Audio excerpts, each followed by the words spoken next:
Welcome to another Wright Men tour of Mayhem. This year is going to be my first solo edition, and we've decided to call this the Pilgrimage Tour.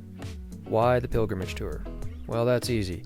This year I decided to revisit the site of Dad's accident, that way I can have a look at it through clear eyes and a clear mind.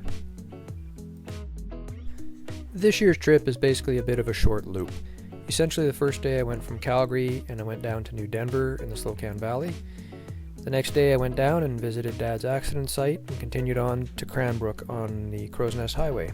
Third day I basically went home, came up Highway 22, which is actually a gorgeous drive. I like that drive too. If you ever get a chance, take that highway.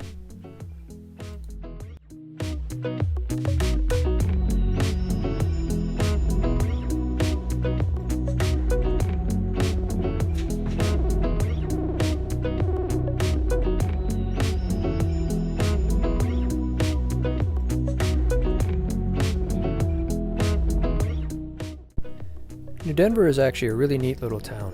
They've kept a lot of their old historic buildings up to snuff and are still in use today. It sits right on the Slocan Lake, so you can actually walk down and have a look at the lake, and there's some beautiful scenery down there.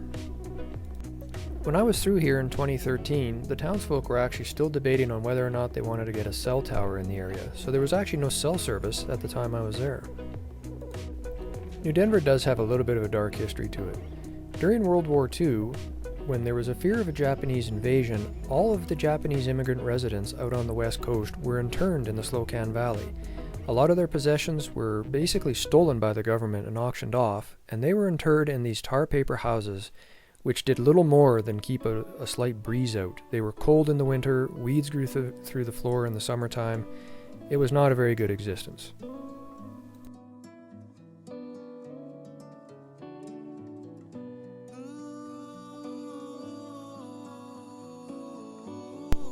After staying the night in New Denver, it was time to get on the road and head south.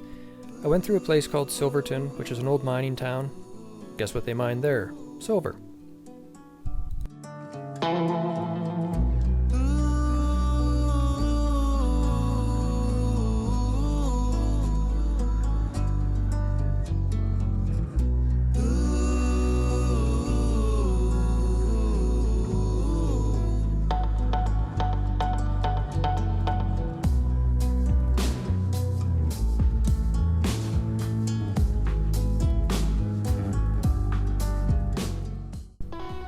After Silverton, I had made it to Shore Acres.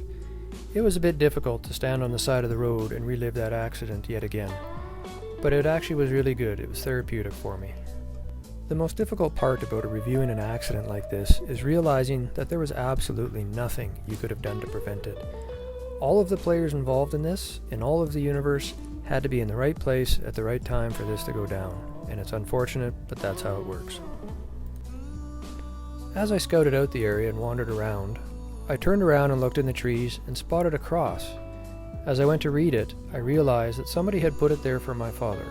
I have no idea who did it, but I am very grateful that they did.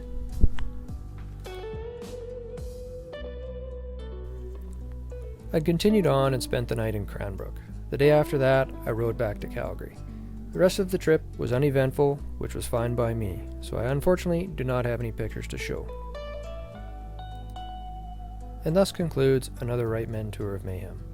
This was the first year I had done it solo.